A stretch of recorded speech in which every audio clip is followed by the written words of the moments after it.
Okay, so Wowhead was able to data mine a lot of info about Season of Discovery, and you may have already heard about this, but most people are reading these notes wrong. You really shouldn't be looking for the new runes because there isn't all that much that's being added that we didn't already know about from BlizzCon. What you should do is look at the old abilities that are listed there and then comparing them to the way that they actually were in the game before. But don't worry, I did all that for you. All you gotta do is subscribe. A prime example of this are the Hunter's Trap spells, which tooltips are entirely different and now have a 40-yard range and do not indicate that they cannot be used in combat. Hunters are also getting Aspect of the Lion, which gives everybody kings and themselves kings twice, and some crazy Wyvern Sting buffs. I mean, look at this, 30-second duration.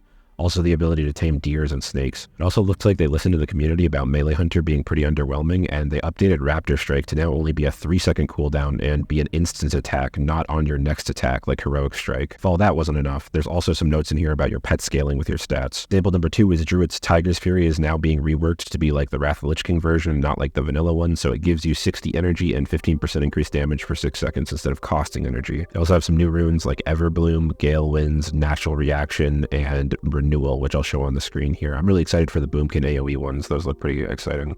For Mage, there really isn't anything absolutely new in here or anything updated, but you can scroll through the Datamind notes and see the cooldown, rough mana cost, range, and scaling of all of your new abilities that we talked about at BlizzCon, like Rewind having a big 60-yard range. For Pallies, there's this new cool Path of Arthas rune, and Priest has nothing new, but the Power Word Barrier tooltip indicates that it only affects group members, which is kind of disappointing. For Rogue, many of the other news videos have outdated information that rogues are getting cheat death, but they are not, and this is confirmed via a tweet from Agra, and he also says just take all this at face value and none of this is confirmed. Also looks like I was wrong about Saber Slash. It does not have a cooldown, so it will just outright replace Sinister Strike if you want to use it. For Shaman, it looks like Water Shield will be 1% max mana every 5 seconds and 4% max mana when it's procced. Warlock has pretty much nothing new in here, but if you look at the tooltip for Shadow Cleave, it has a 6-second cooldown, hits 3 targets, and is an instant attack, so it's not the way that it works in Wrath of the Lich King. And Warriors are apparently getting Spell Reflect from TBC, a new rune called War Machine that gives you 10 rage when you kill stuff, and another one called Gladiator Stance, which gives you 10% damage done, 10% block chance, and lets you use pretty much any spell in the game while you're in it, so this is great news if you hate stance dancing. That's pretty much it for the classes, but to everyone's huge surprise, the Ashenvale zone mounts will be a Tiger for Alliance and a Wolf for Horde. I'm stunned. Who could see this coming?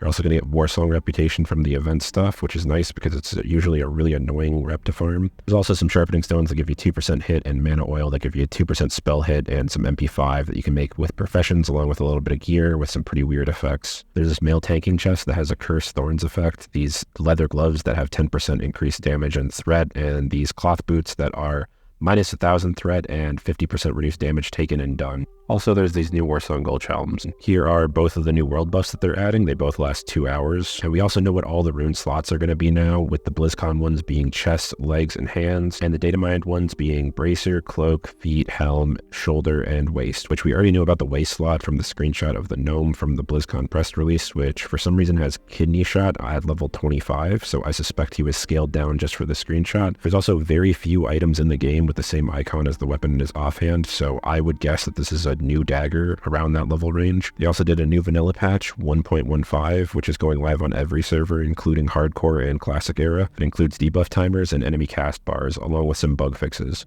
Let me know if you like these kind of videos and subscribe for more.